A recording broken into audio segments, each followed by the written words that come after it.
Capítulo 42. En su marco dorado que decoraba una guirnalda de flores, la imagen expresaba la fuerza y la belleza. Sobre su elefante revestido de tapices con incrustaciones de pedrería, el personaje parecía un maharaj conquistador. Llevaba una túnica bordada de hilos de oro y constelada de joyas.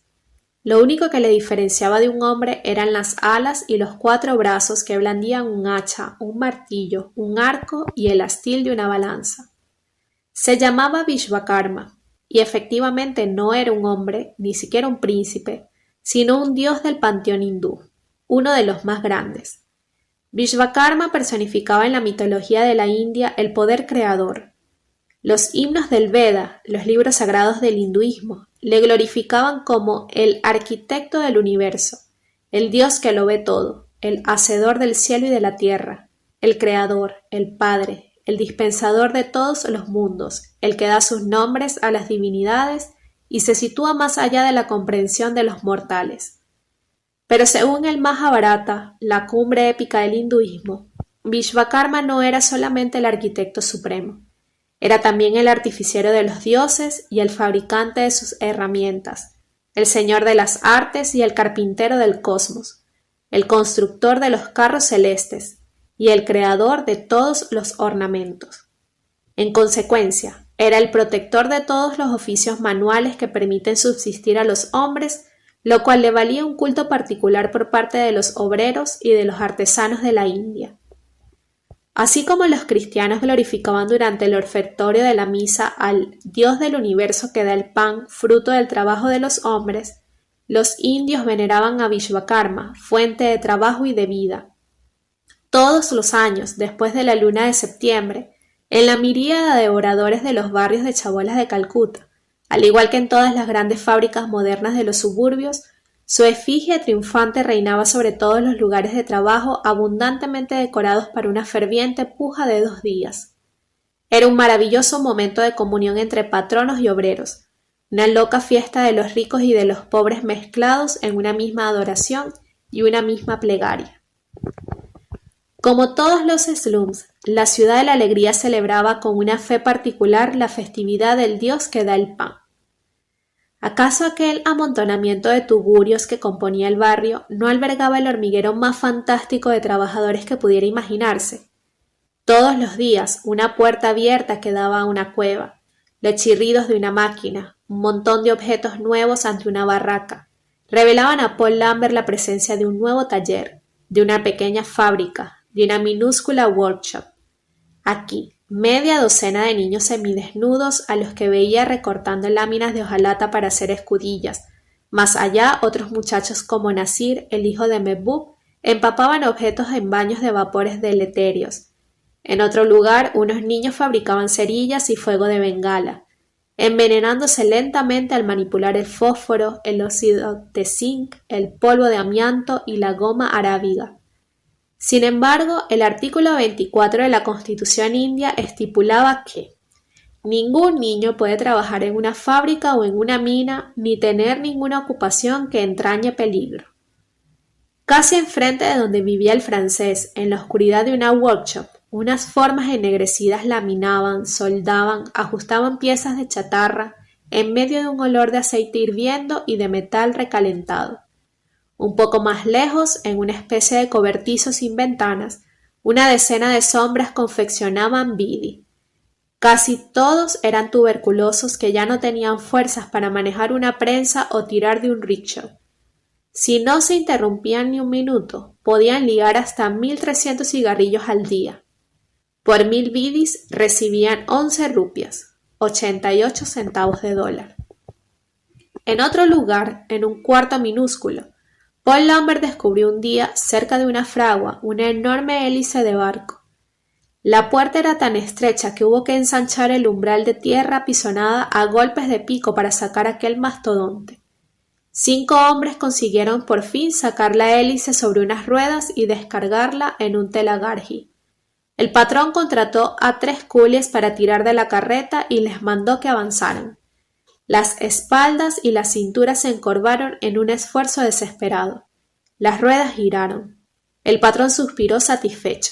No iba a ser necesario contratar a un cuarto coolie, pero ¿qué iba a pasar al poco rato cuando los tres desdichados llegasen al pie de la cuesta del puente de Joura? Se preguntó Lambert.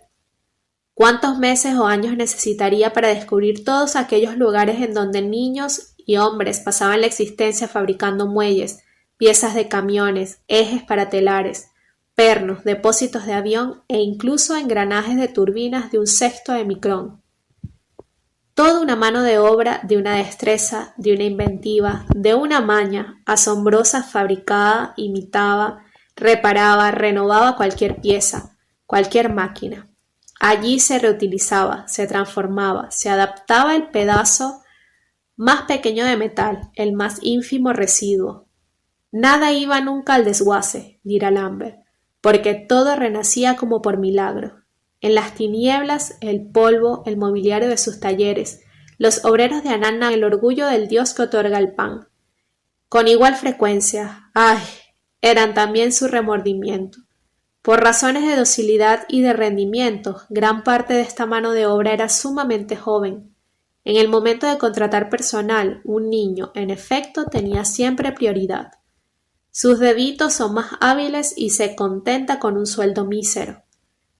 Estos obreros figuraban entre los menos protegidos del mundo. No tenían ninguna seguridad social. A menudo eran explotados de un modo ignominioso, trabajando hasta 2 y 14 horas seguidas en locales en los que ningún zoo del mundo se atrevería a albergar a sus animales. Muchos de ellos comían y dormían allí mismo, sin luz ni ventilación. Ni un solo día festivo. Un solo día de faltar al trabajo y se les despedía. Un comentario fuera de lugar, una reivindicación, una riña, una hora de retraso acarreaba el despido inmediato sin ninguna retribución. Solo los que conseguían especializarse de un modo u otro, torneros, laminadores, obreros de presas especializadas, tenían una esperanza real de conservar durante más tiempo su empleo. Solo en mi slum eran millares, tal vez 15 o 20.000, y naturalmente varios cientos de miles en Calcuta y millones en toda la India. ¿Cómo era posible que nunca hubiesen utilizado esta fuerza de ser tantos para mejorar su condición? Es una pregunta que siempre me ha intrigado y para los que no tengo una respuesta satisfactoria. Desde luego, sus orígenes rurales no les habían acostumbrado a la reivindicación colectiva. La miseria en la que vivían hacía que para ellos incluso los talleres presidios fueran una bendición. ¿Cómo protestar contra un trabajo que permite llevar todos los días a la familia el arroz que necesita? Y cuando una familia se encuentra en el desamparo más absoluto a causa de la enfermedad o de la muerte del padre, ¿cómo no comprender que uno de los hijos acepte cualquier trabajo? Sin duda todo eso es muy poco moral, pero ¿quién puede hablar de moral y de derecho cuando se trata de la supervivencia? ¿Y los sindicatos? ¿Qué hacían para defenderles? Además de las 3 poderosas centrales sindicales que agrupan a varios millones de miembros, hay en la India cerca de 16.000 sindicatos, de los cuales corresponden solo a Bengala 7.450. Y no son precisamente huelgas lo que falta en su historial. Solamente en Bengala todos los años se pierden más de 10 millones de jornadas de trabajo. Pero en un slum como la Ciudad de la Alegría, ¿quién se va a atrever a iniciar una huelga? Hay demasiada gente que espera el puesto de trabajo de uno. Sin ofender a Vishwakarma, el dios que da el pan, ellos eran los verdaderos condenados de la tierra, los forzados del hambre. Y sin embargo, con qué ardor y qué fe honraban todos los años a aquel dios y pedían su bendición para las máquinas y las herramientas a las que estaban encadenados. Desde el día anterior, el trabajo había ya cesado en todos los talleres del slum. Ayer, mientras los obreros se afanaban limpiando, pintando y decorando sus máquinas y sus herramientas con follaje y guirnaldas de flores, los patronos fueron a Joura a comprar las tradicionales íconos del dios de 4 brazos montado en su elefante y sus estatuas de arcilla pintada, hechas por los alfareros del barrio de los Kumars. El tamaño y el esplendor de esas imágenes dependían de la dimensión de las empresas. En las grandes fábricas, las estatuas de Vishwakarma eran el doble o el triple del tamaño natural, y costaba cada una de ellas millares de rupias. En el espacio de una noche todos los presidios de sufrimiento se transformaron en lugares de culto, adornados con espléndidos altares decorados y con flores, y al día siguiente por la mañana todo el slum resonaba nuevamente con el jubiloso estrépito de la fiesta. Los esclavos de la víspera llevaban rutilantes camisas abigarradas, longuis nuevos, sus esposas se envolvían en saris de ceremonia piadosamente conservados durante todo el año en el baúl familiar. Los niños resplandecían con sus trajes de principitos. La zarabanda de los metales y de los tambores de la fanfarria había sustituido el estruendo de las máquinas en torno a las cuales giraba el brahmán, agitando una campana con una mano y llevando en la otra el fuego purificador, a fin de que fuese bendecido cada instrumento de trabajo. Aquel día numerosos obreros fueron a ver a Lambert para pedirle que bendijese también en nombre de su Dios los utensilios que le permitían sobrevivir. Bendito seas, oh Dios del universo que das el pan, porque tus hijos de Anand Nagar te aman y creen en ti, repitió el sacerdote francés en cada uno de los talleres, y alégrate con ellos por este día de luz en medio de las tristezas de su vida.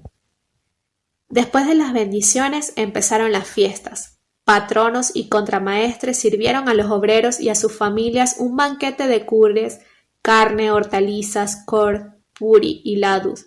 El bangla y el toddy corrieron profusamente. Rieron, bebieron, bailaron y sobre todo olvidaron. Vishvakarma podía sonreír desde sus 1000 lechos de flores.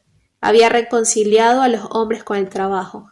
Estas celebraciones se prolongaban hasta muy avanzada la noche, bajo la luz de los focos. Este pueblo privado de televisión, de cine y de casi todos los espectáculos, se abandonaba a la magia de la fiesta. Los obreros y sus familias corrían de taller en taller, maravillándose ante las estatuas más hermosas, felicitando a los autores de las decoraciones más suntuosas, mientras los altavoces derramaban por todas partes un monzón de música popular y los petardos puntuaban las libaciones. Al día siguiente, los obreros de cada taller cargaron las estatuas en un telagarji o un rickshaw y las acompañaron al son de los tambores y los címbalos hasta el Banda Ghat, a orillas del Hooghly. Luego las arrojaron al río para que sus cuerpos de arcilla se disolvieran en el agua sagrada, madre del mundo.